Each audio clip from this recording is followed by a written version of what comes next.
when you're in right flamingo after a successful down 3-4 or an LFS 3-4, it just comes back to the basic frame traps of just doing the axe kick, which will leave you at +1. And of course, if they press a button, that's going to be a counter hit launch. So you see, you're gonna start to see, even when the advanced Hwoarang frame traps is uploaded in the near future, maybe next week after this video gets uploaded, is that every single frame trap in Hwoarang's arsenal, whether they be basic, intermediate, advanced, is that they're all interconnected with one another. Welcome to Open Hwo Lessons. Today's lesson, today's cheese is intermediate Hwoarang frame traps. And I have 4 options for you for each of Hwoarang's stance. Left foot forward, right foot forward, left flamingo stance, and right flamingo stance. So of course you need the frame data. The frame data's gotta be up. So as you can see here, I have the in-game frame data, where you can see the startup frames, frame advantage, status, and distance from opponent. If I press a jab, you'll see it's +8 and the opponent's -8. Very, very important to have the frame data. If you don't have the frame data, websites like RB Norway or Discord bots on any tech and Discord will do. What is the first frame trap of the day? The first frame trap of the day is involving the classic Taekwondo chop forward 2. Boom. This is 16 frame +9 on hit and -2 on block. This transitions you to RFF, and essentially you have 2 mix-ups. 2 mix-ups on hit, because it's the mid-mid string. If you don't know what the mid-mid-mid string is, link in the description below. And then of course on block, when at -2 you can still move, or essentially do the classic high crush into counter hit launch. So we'll be covering the on hit portion first, just to give a big refresher for those who don't know what the mid string is. So essentially, if you do forward 2 on hit versus absolutely anyone in the cast, nobody can backdash this, nobody can sidestep this at all. Nobody can panic move their way out of it either. The only thing that can happen is a DP, and the DP is exclusive to Akuma, Eliza, and maybe Geese's Raging Storm. So what you do is forward 2 on hit, RFF DF+4. And then with RFF DF+4 being +7 on block, that's an additional mix-up frame trap on it. And let's say you want to stay safe, you need to do another mid, so that they can't duck it, and they can't low parry it, because it's a mid. Because if it's a high, they can duck it, and if it's a low, they can low parry it. So essentially, again, forward 2, RFF DF+4, RFS 1. And just like that, you're back at -2, and you're in LFF, which is perfect. Putting yourself in a position where you can block just in case anything happens in your non-flamingo where you can't block. So the mix, what you could additionally add to this secondary option you could add to forward 2 on hit, if you've conditioned them enough times, every time you did forward 2 on hit and you keep doing this into RFF DF+4, is to skip RFF DF+4 completely and just go straight into forward 2 and down 3-4, which is perfect. So imagine for a second that Hwoarang didn't block there. He did standing guard, right? Forward 2, down 3-4. And now you have another mix-up on your hands. And when you're in right flamingo after a successful down 3-4 or an LFS 3-4, it just comes back to the basic frame traps of just doing the axe kick, which will leave you at +1. And of course, if they press a button, that's going to be a counter hit launch. So you see, you're gonna start to see, even when the advanced Hwoarang frame traps is uploaded in the near future, maybe next week after this video gets uploaded, is that every single frame trap in Hwoarang's arsenal, whether they be basic, intermediate, advanced, is that they're all interconnected with one another. And it's just that you can't do this frame trap if you haven't learned that frame trap. It is something like that. It's the building blocks and just building your foundations one by one. Very, very important. That's forward 2. The forward 2 on hit, like essentially the 2 options you can do. Very, very solid and very, very small risks involving both options for on hit. That's two versions on hit. And of course, there's a lot more you can do after this. If you want to do the axe kick after RFF DF+4, go ahead.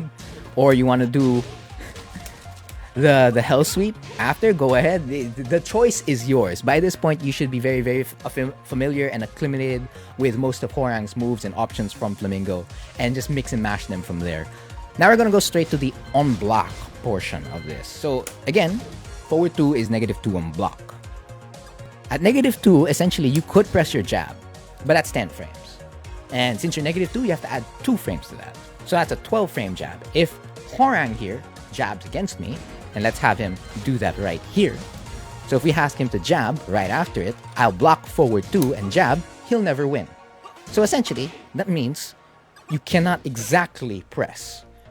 But if the opponent's option is to press a jab, press something quick that is a high, then this is the option for you.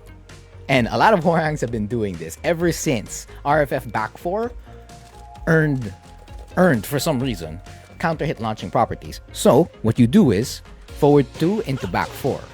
This will high crush and will give you a guaranteed counter hit launch, assumingly that they press a button.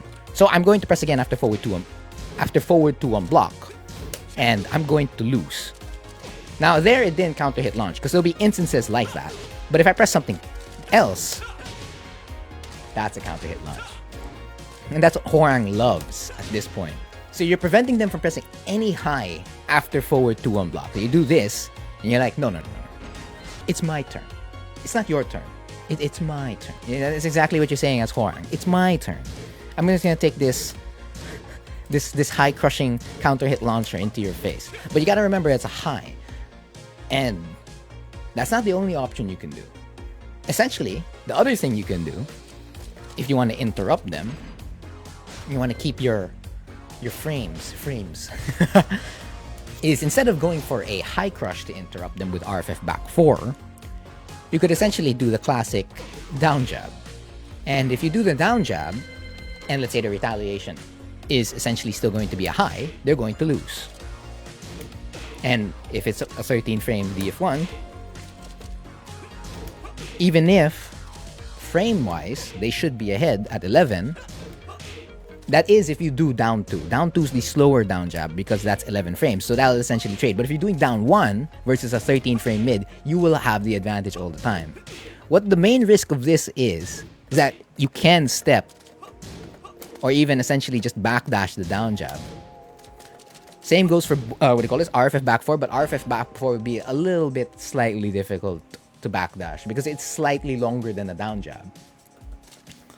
So if you really wanted to keep your turn so badly after forward 2, and you didn't want to like sidestep JFSR after forward 2 or sidestep and then backdash away, you could always just opt to do RFF back 4, so forward 2, RFF back 4 for counter hit launching on block, or forward 2 into down jab, down 1. Make sure it's down 1, not down 2. So that's the first left foot forward. Oh, and before I move on to the next mix-up, I have to let you know that forward 2, this forward 2, yes, it happens from left foot forward transitioning to right foot forward, is that you can also do the same mix-up with LFS 2. So the mix-up can happen from left foot forward by doing forward 2 into RFF, or by doing LFS 2 from left flamingo stance to right foot forward. And it's more or less the same move. We'll move on to the next mix-up. The next mix-up that we're going to talk about is the right flamingo mix-up. We were talking about it earlier on stream. Of course, if you're on YouTube, feel free to drop by the stream on Facebook. I stream every Tuesday and Friday, 8 to 10 in the evening, Philippine time. Yeah, this mix-up. Oh, deadly mix-up. Look at that, he's brushing his teeth. Gotta keep clean. Of course, and we're talking about the RFS F4 mix-up. So this could come from literally absolutely any move that transitions to right flamingo, whether that be 1-2-4 into RFS F4, 2-4 into RFS F4, up 4 into RFS F4. Literally, it's down 3-4 into RFS F4. So literally, absolutely any option. But what the option we'll be concerning ourselves with is 1-2-4 RFS F4. So essentially, the right flamingo mix-up, mainly now, or the RFS F4 mix-up, link to that video as well in the description below, is that this is an 8 frame high that's +1. So imagine that, it's already +1. So, what do you call this? 1-2-4 is +3, and RFS F4 is 8 frames. So essentially that means it's a 5 frame high, right? And then, on block, this is +1, And it's 8 frames, so that means it's still a 7 frame move. So that just means you're never beating this on block or even on hit, because on hit it's +3.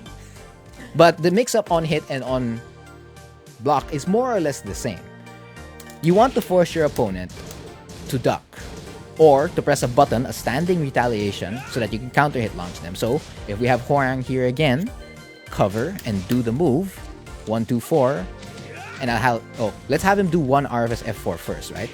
And then I'll go straight for the counter hit launch. So again, to demonstrate, if I press a button in between, that ends up in the counter hit launch, and you're gonna get whatever I press. Even if I press back 1, which is Hwoarang's most evasive one, or press back 2, ooh, press back 2. There you go. That's more accurate. He's supposed to lose. And if you press an airborne evasive button like up back 4, that's more or less what's supposed to happen. So again, the only way to beat RFS F4 on block or on hit is to do something that high crushes, essentially like a down jab. And that's pretty much all Hwoarang has in his arsenal that's fast in order to stop a down RFS F4. So that's either down 1 or down 2, both being 10 and 11 frames respectively from standing. There was an OS before where you used a generic down 4 to prevent RFS F4, because all the high crushing options previously, or low crushing options previously, did not beat generic down 4. Namely, RFS back 4 would lose on startup to generic down 4. Aside from doing RFS 3, but that would put you in another mix-up in itself, and that was something most Hwoarang players didn't want to put themselves in. Even if it meant kind of, in quotations, going back into neutral. With the addition of Twaha, the Airblade, that OS no longer exists. However, this move is -13 compared to -12, which isn't really that much of a difference, but still. So, if we have Hwoarang here demonstrate it, and let's say I down jab or do a generic down 4, right? That is essentially what's going to happen. And what you're going to notice is, that's literally the cycle you'll be going in over and over again. So whatever you do, you'll literally just be doing this until they high crush. And if they continue to stand there, your first option is to either run the generic, the classic, not the generic, the classic T7 50-50, which involves doing RFS back 3, since that's -10, and the Hell Sweep. So what you could do, one of the examples you could do is 1 2 4, RFS F4, and then Hell Sweep. And then mix that with RFS back 3. Or, if you want a safer mid option, just change RFS back 3 with RFS DF+4. And that's essentially one of the many things you could run. The other layer of that mix-up is that you could do RFS F4 again as many times as you want, depending on how the opponent reacts, and then stance switch, and then do down P4, and then be in right flamingo again and do RFS F4 again. And then it just keeps going and going and going, depending on how your opponent reacts and what you do to condition your opponent. So it's a very, very crazy mix-up. It's pretty strong in Season 4, and I highly recommend using this and learning how to maximize right flamingo as much as you can before any balance change happens to it. So that's essentially the right flamingo intermediate mix-up. Let's move on to the next one. So the third intermediate Hwoarang frame trap mix-up, the same thing, but yeah, still, is the classic RFF back 2. As you can see, this is +6 on hit, force crouch. There you go. And +4 on block. We'll be covering, just like forward 2, the on hit and the on block portion of this frame traps. So at +6 for RFF back 2, there's a lot you can do. Essentially, what you would love to do the most, right, is to use your mid option, which is RFF DF+4. And essentially put yourself in another situation where you're +7 and add another layered mix-up to it. And of course, if they press a button, same goes for the forward 2 mix-up, you'll get the guaranteed RFF DF+4 to back 4, which is again 48 damage. And of course, if there's a wall or a balcony, or if you're playing in Forgotten Realm, that's going to turn into a floor break. And it's going to be a ton of damage. Very, very big damage. You'd like to go for DF+4 always, typically. You'd love to maximize the best mid option Hwoarang has from RFF. But the one thing you really need to check is if they can step, because you already have nightmares of while standing 4-4 into RFF DF+4 just losing just like that. So you need to double check. On hit, +6S, essentially the same as +4S. Does 2 additional positive frames make a big difference? Let's find out. Let's find out. No, it does not. So therefore, you must treat it exactly like while standing 4-4. What's the difference? You have more options at +6. So, aside from doing just RFF DF+4, depending if your opponent would step or not, at +6 you have more frames to cover for DF1, which will now essentially prevent them from stepping, or DF1+2. So now this is one way to force them into not stepping. This way you can get RFF DF+4 to go in. That's one. And at +6 as well, you can do down 3-4 and they're not stepping that.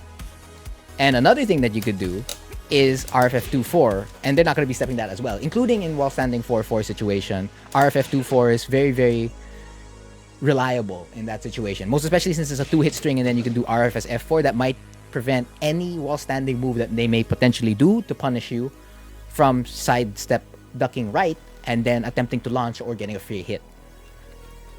The other option I did not cover in while standing 4-4 was backlash. This is still also a viable option if you're looking for a fast homing move. It's not exactly that fast. However, since it is a power crush, you will absorb whatever hit they may do. And we'll have Hwoarang demonstrate that here. So essentially, I'll have to get hit. And just like that, if I retaliated, you can already see that Hwoarang is going to win. If your opponent wanted to retaliate, right? And essentially, I tried sidestepping right there, but it didn't work out properly. So yeah. So now let's cover the on-block portion of it. Let's cover the RFF back to on-block portion of it. Essentially, it's more or less the same as while standing 4-4 and RFF back to on hit. It's just that the only difference between that is that between the on hit and the on block portion of RFF back 2 is that for RFF back 2 on block, I believe DF1 does not track that way. Yes. So you'll be back into using lows and highs like RFF 2-4 and lows like down back 4 in order to keep your opponent in check, and maybe throw out a backlash here and there to keep your opponent in check. And then, of course, if they're fully committing to a step, right? If they're fully committing to a step, RFF DF+3 is perfect. Delay this and you'll get a launch. Yeah. So that's more or less the RFF back to frame trap on hit and on block. So that covers the RFF intermediate frame trap. Let's move on to the next. So the last intermediate frame trap for Hwoarang in the basic one was CD3 to LFS 1. So essentially what we'll be covering here for the intermediate one is LFS forward 3 into LFS 1. The key difference between the two is that CD3 into LFS 1 is very, very close. They're very, very close to each other. So that means more or less this will go in, not unless they step, your opponent steps. Here, there's distance. You can see there's distance between you and your opponent. So if we ask Hwoarang to backdash here, you're going to see that he's going to be able to backdash it. Here, LFS 3, and just like that, it backdash. However, if we do that with CD3, if they backdash, it gets caught. That's like the big difference. So that makes it easier. That's why hence it's part of the basic Hwoarang frame traps. And this is going to be moved up to the intermediate because there are options you can use to catch your opponent. So what you could do is LFS forward 3 into LFS forward 3. And that'll catch the backdash. So this requires a little bit more of a read. Unlike forward 2, right? Forward 2 on block and RFF back 2 on block or on hit for both options, that just requires you to be aware of what happened.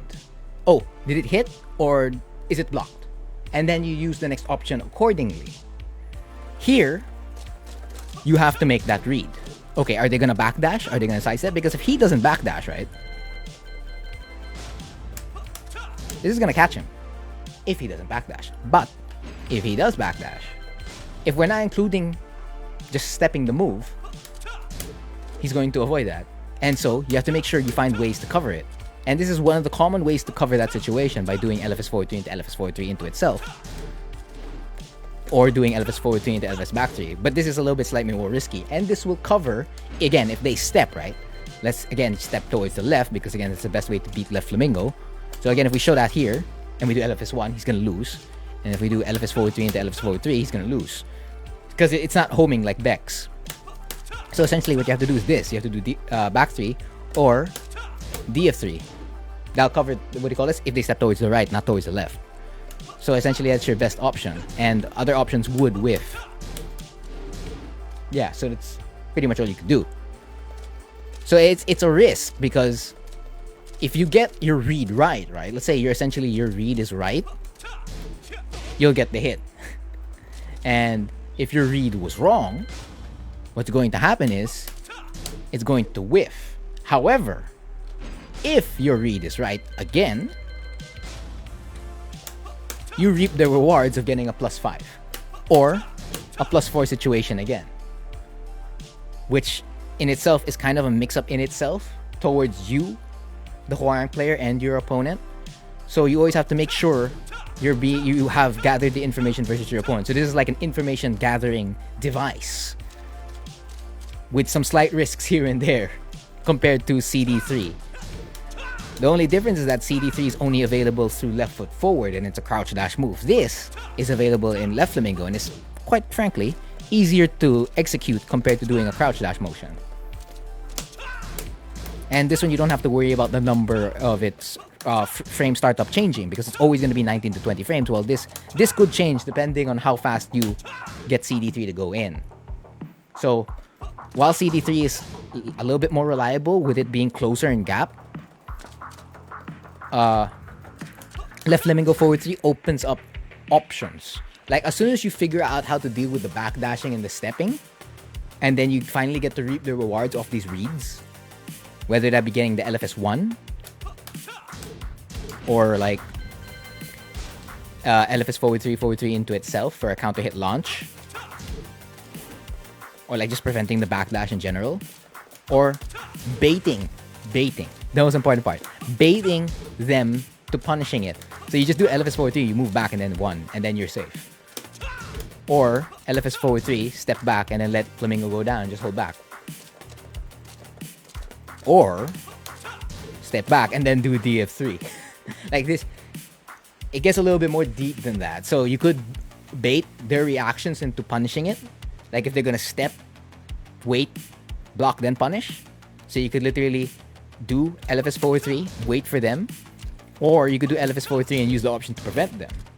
And then of course if you've stopped your opponent, conditioned them, or they don't know, you can reap the rewards from doing this over and over again. Then add a DF3 cancel to get in. So again, that was the 4 intermediate Hwoarang frame traps. So again, we covered left foot forward, right flamingo stance, right foot forward, and left flamingo stance. Again, so if you have any questions, clarifications, feel free to put it in the comments down below. And that has been the cheese. Intermediate Hwoarang frame trap cheese. I've been Frontier. Thank you for watching. Basically, what I'm going to share with you is a string option that is extremely reliable. I hope the computer does not screw up, right? Here we go.